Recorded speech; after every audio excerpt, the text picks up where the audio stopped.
Número 10. Tamugadi. El gran desierto del Sahara es responsable de tragarse el antiguo puesto de avanzada romano de Tamugadi en el norte de África. La ciudad fue fundada originalmente alrededor del año 100, construida en la provincia de Numidia, lo que ahora llamamos Argelia. Bajo las órdenes del emperador romano Trajano, la ciudad fue construida en un lugar llano en el desierto, rodeada por todos lados por incontables kilómetros de dunas de arena. Lo que comenzó como un pequeño asentamiento en la periferia del Imperio Romano creció rápidamente hasta convertirse en una ciudad poderosa. En el siglo III tenía una población de alrededor de 15.000 habitantes. No era tan grande como Roma, pero los historiadores afirman que era uno de los lugares más bellos y exóticos del Imperio Romano. Era una metrópolis única que se elevaba desde la misma arena del desierto como algo que podías ver en Aladdin en Disney. Tamugadi todavía tiene muchas características arquitectónicas impresionantes. Aunque la ciudad se perdió en el desierto, sus ruinas quedaron en el olvido, pero no se han deteriorado por completo. Las paredes de las casas todavía están parcialmente en pie y hay un arco gigantesco que puede haber sido construido en conmemoración de alguna antigua victoria. Incluso hay restos de una biblioteca y más de una docena de baños romanos. Esta era una ciudad desértica verdaderamente espectacular, pero fue destruida poco después de alcanzar su apogeo. En el 430 tribus de invasores irrumpieron en la ciudad y masacraron a su gente, y Tamugadi nunca se recuperó.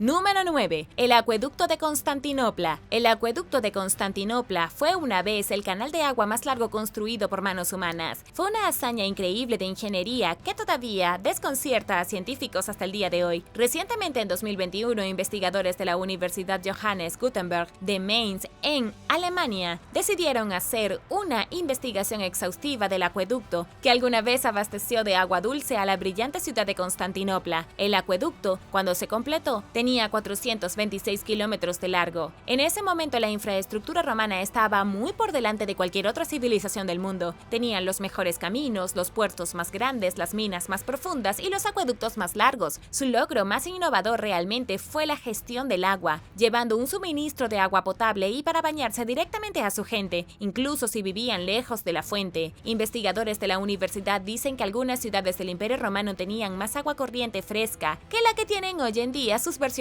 más modernas. Eso solo demuestra cuán efectiva era realmente la infraestructura romana. Cuando el emperador romano Constantino el Grande declaró a Constantinopla como la nueva capital en el año 324, era importante llevar agua a la ciudad, pero los manantiales estaban extremadamente lejos. Luego, a medida que la ciudad creció y se expandió hasta el siglo V, los manantiales se alejaron aún más que antes. El gran acueducto tuvo que extenderse continuamente hasta que alcanzó su longitud máxima de casi 435 kilómetros. Consistía en impresionantes canales de mampostería, cientos de toneladas de piedra y hormigón y más de 90 puentes e incluso túneles subterráneos de 1.6 kilómetros de largo. El acueducto fue una de las mayores maravillas del Imperio Romano, un brillante ejemplo de cómo el mundo antiguo realmente parecía sacado de un cuento de hadas.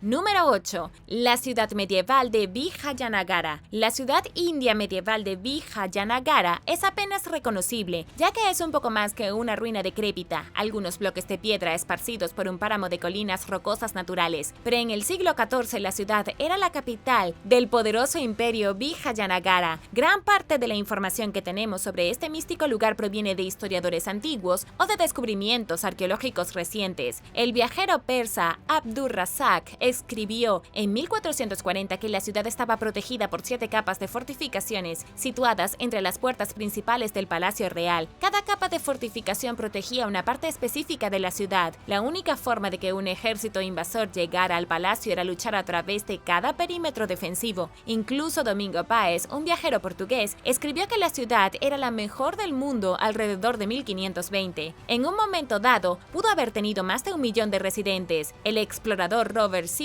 escribió durante la ocupación colonial de la India en el siglo XIX que la ciudad todavía estaba llena de innumerables tiendas y bazares. Luego, en 1646, el imperio fue derrotado por los sultanatos de Decán en la batalla de Talikota. Esta pérdida condujo rápidamente al colapso de una de las ciudades más impresionantes del mundo. A pesar de que la ciudad permaneció ocupada durante algunos siglos más, efectivamente se arruinó. Y después de la década de 1800, los comerciantes locales solo la usaban como un mercado al aire libre. Y Y ahora el número 7, pero primero es hora de agradecer. Gracias a todos nuestros suscriptores por ver el video y pasar tiempo con nosotros en nuestro pequeño rincón de internet. Y si eres un suscriptor que regresa, bienvenido de nuevo. Si eres nuevo por aquí, también asegúrate de suscribirte y hacer clic en la campanilla de notificaciones, así no te perderás los próximos videos. Número 7. El Castillo Matsumoto. El Castillo Matsumoto es sin duda uno de los castillos más pintorescos de Japón. Este antiguo lugar parece sacado de un cuento de hadas del lejano oriente, construido con picos nevados de fondo y rodeado de cerezos en flor. El castillo no debe confundirse con el castillo de Himeji o el castillo de Kumamoto, aunque los tres se ven increíblemente similares. El castillo de Matsumoto es con mucho el más majestuoso de todos, construido como sede del dominio de Matsumoto durante el período Edo bajo el shogunato Tokugawa. Se completó en el siglo XVI y hasta el día de hoy permanece su arquitectura original de madera. La mampostería es auténtica, pero desde entonces sus defensas se han perdido con el tiempo. El castillo fue construido en una llanura en lugar de la cima de una colina o en medio de ríos serpenteantes, por lo que habría tenido un amplio sistema de seguridad. Habría habido enormes fosos, muros inquebrantables y suficientes soldados para repeler un ataque. Aunque el torreón principal se terminó en el siglo XVI, la fortificación original fue construida mucho antes en la era Eisho por un shogun local o comandante militar. Era un fuerte pobre hasta el año 1550 cuando fue tomada por el clan Takeda, que lo convirtió en el castillo que es hoy. Pero entre entonces y ahora el castillo ha sido testigo de múltiples batallas y conquistas. Entre los años 1613 y 1725 estuvo ocupado por 6 clanes diferentes. Número 6. El Templo de Hércules Víctor. El edificio de mármol más antiguo que aún se conserva en la ciudad de Roma es el Templo de Hércules Víctor. El misterioso templo redondo todavía está milagrosamente intacto después de más de 2000 años, con sus pilares aún de alguna manera erguidos y sosteniendo el techo. Inmediatamente llama la atención de cualquier visitante porque realmente parece algo que esperarías ver mientras caminas por la ciudad de Roma durante los días del Imperio. Sorprendentemente no ha cambiado casi nada desde que se construyó alrededor del año 120 a.C.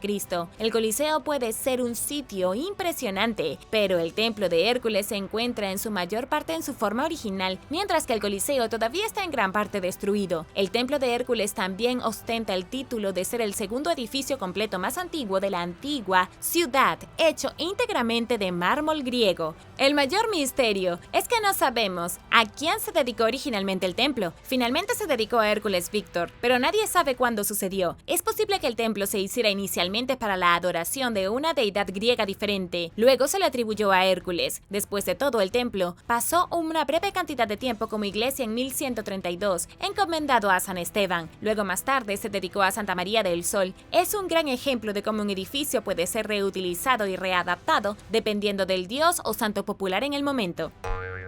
Número 5. El Castillo de los Asesinos. El Castillo de Lamsar es una fortificación antigua muy real, utilizada por un grupo de asesinos profesionales. El castillo fue ocupado por un grupo militar Fidai, también llamado Hashashin. Formaba parte de la secta Nizari Ismailí, establecida como una rama distinta del Islam chiita hace unos 1000 años. El grupo estaba formado por sicarios especializados en asesinar a figuras políticas, a menudo en público. Estuvieron detrás de los asesinatos de al menos 3 califas principales y un gobernante de Jerusalén. También mataron a varios líderes de las comunidades musulmanas y cristianas. Su base de operaciones era el castillo de Lamsar. En su apogeo durante el siglo II el castillo era magnífico. Fue construido en el centro de las montañas Albruz, con vistas a valles profundos, retorcidos y al mar Caspio en el horizonte. Pero debido a que el castillo fue destruido de manera tan horrible por los mongoles alrededor del año 1256, es difícil imaginar cómo era exactamente. Solo podemos imaginar un castillo alto en medio de las montañas polvorientas en expansión, cada día lleno del clamor de asesinos que se entrenaban para la batalla. Número 4. El monasterio Dhamma Sakyamuni. El monasterio Dhamma Sakyamuni no es un lugar del que mucha gente haya oído hablar antes. Es uno de los últimos templos de cuevas de piedra caliza que quedan en Malasia ocupados por monjes. La cueva está anidada al pie del monte Kanthang, en el Valle de Quinta. Parece un retiro espiritual sacado directamente de un antiguo libro de cuentos del sudeste asiático. Un total de 15 monjes viven dentro del monasterio, pero es posible que no estén allí por mucho más tiempo. En la década de 1960, día, el gobierno local arrendó la montaña sagrada a una empresa de cemento para la explotación de canteras. Aunque la casa de cuento de hadas de los monjes en la montaña no se tocó, la cantera se construyó lo suficientemente cerca como para arruinar la paz y la tranquilidad. Las explosiones de dinamita necesarias para extraer piedra caliza sacuden los cimientos del lugar y se pueden escuchar resonando en todo el valle como disparos. Es una verdadera lástima porque el santuario budista fue construido hace más de un siglo y los monjes originalmente se sintieron atraídos por el área porque la montaña se parece a Buda reclinado. El monasterio fue una vez un lugar pacífico, donde el único sonido era el goteo del agua de las estalactitas del techo de la cueva. Los monjes incluso usaban esta agua para bañarse. Sin embargo, el pacífico monasterio de la montaña está al borde de la destrucción debido a una mina de piedra caliza.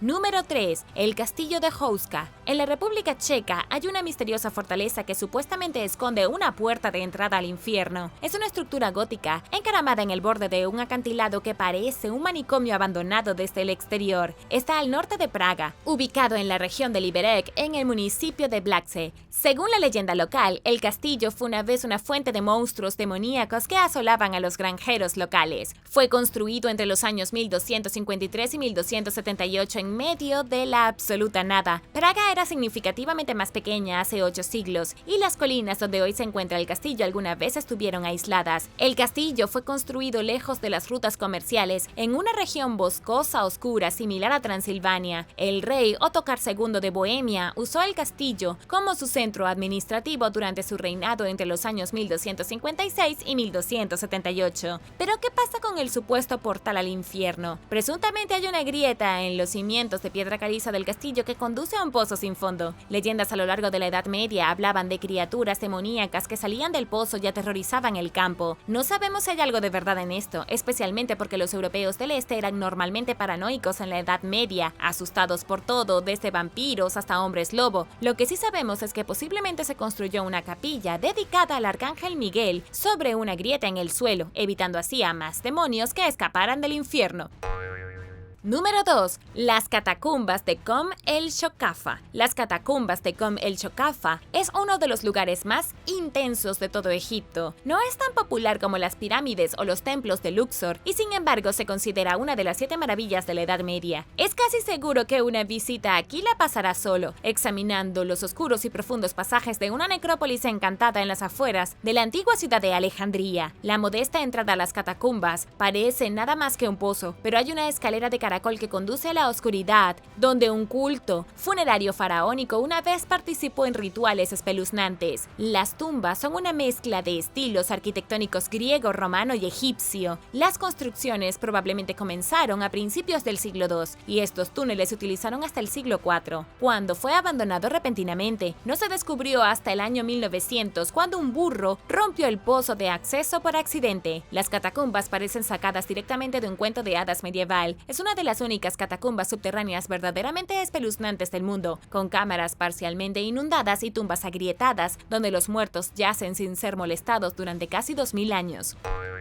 Número 1. El castillo de Warwick. El castillo de Warwick es uno de los mejores castillos militares de toda Inglaterra. Es exactamente lo que esperas que sea un castillo de cuento de hadas, con sus altas torres y muros defensivos de color blanco grisáceo. Está ubicado en la ciudad de Warwick, al borde de un acantilado de arenisca, construido originalmente por Guillermo el Conquistador en el año 1068. Más tarde fue reconstruido en el siglo XII, pero su arquitectura sigue siendo en gran parte la original. Estuvo en uso hasta el siglo XVII, cuando se convirtió en una casa de campo. No se convirtió en una atracción turística hasta alrededor de 1978, cuando fue comprado por el grupo Tussauds, que también es propietario de los museos de cera Madame Tussauds. El castillo de Warwick jugó un papel importante en la historia británica. Incluso antes de que se construyera había un fuerte anglosajón en el sitio, construido por Athelfeld en el 914. Era hija del legendario rey Alfredo el Grande y construyó el fuerte para defender a los sajones de los invasores daneses. Más tarde, Guillermo el Conquistador convirtió la fortificación de madera en un castillo de piedra. Al menos, él inició el proceso. El castillo de piedra no se completaría hasta unos 2 siglos después de su muerte en el siglo XIII. El castillo de Warwick se utilizó en 1469 para mantener prisionero a Eduardo IV. El rey Ricardo III se hizo cargo del castillo en la década de 1480. En 1642, el castillo incluso participó en la Guerra Civil Inglesa como bastión contra los realistas. Gracias por ver el video. ¿Cuál de estos increíbles lugares estarías dispuesto a explorar por ti mismo? Déjame saberlo abajo en los comentarios. Y no olvides darle me gusta al video. Asegúrate de suscribirte antes de irte y nos vemos la próxima vez.